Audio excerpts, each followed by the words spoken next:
rescind the Balfour Declaration is, of course, impossible since it's already been endorsed by 52 nations.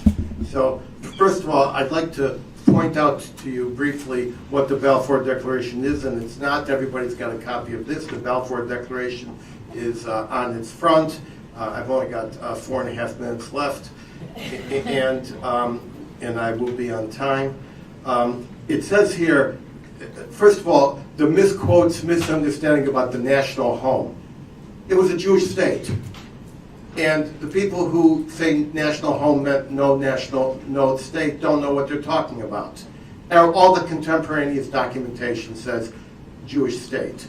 Second, the term national home was created by the Zionist organization itself, Nachum Sokolov, who found it as a way to protect the Jews and find a compromise, because many of the assimilated Jews, especially the American Jewish community, Mr. Montague in England, German Jews, etc., were afraid that they would be expelled, and it's actually addressed in the last sentence that this will not compromise, prejudice the rights and political status enjoyed by Jews in any other country. So what was this document? This document was the embodiment of the complete Allied position, the complete international position, policy position on the national rights of Jews. And this process, this same process, if there's something wrong with this process, how is it that this process created Lebanon?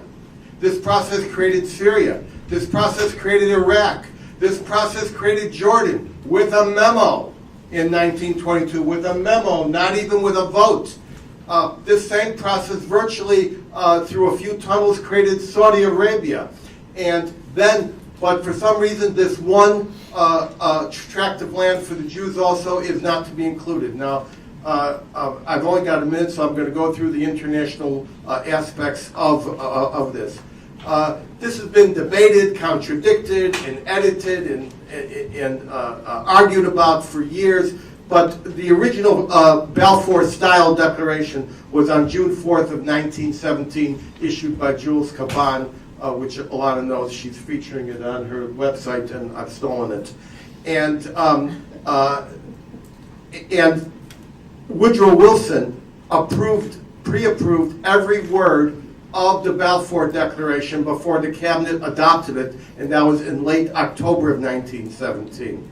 So we know that on November 2nd we had the Balfour Declaration. It was announced, as Alana said, on the 9th. It wasn't in August that the Turks agreed to it. It was in December of 1917. Talat Pasha gave a half-hearted verification, endorsement of this. And on January 5th of 1918, Hilmar von dem Puschi-Hattenhausen of the German Foreign Ministry, not exactly a name that swings like Balfour,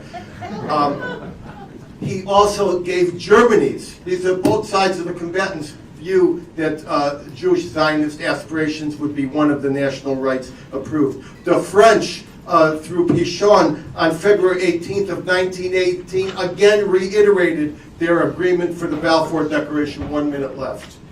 Woodrow Wilson again approved it on August 31st.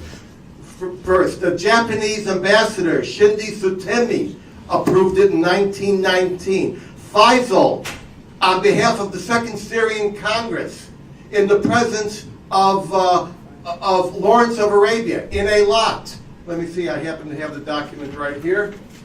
And he actually cited in Article 3, we endorsed the Balfour Declaration of the 2nd of November, 1917, and in Article 4 specified Jewish immigration, settling Jewish immigration upon the land, intensive immigration, etc. These are public documents. And then, of course, everybody knows that this was actually cited and quoted in the San Remo Convention, Article 6, with a cross-reference to Article 4, which referred to the Zionist organization. And then, once again, the Treaty of Sèvres on August 10th of 1920, Chapter 95, also signed by Faisal, specified the Balfour Declaration. It incorporated a joint congressional resolution just across the hall, September 21st of 1922, endorsed the text of the Balfour Declaration.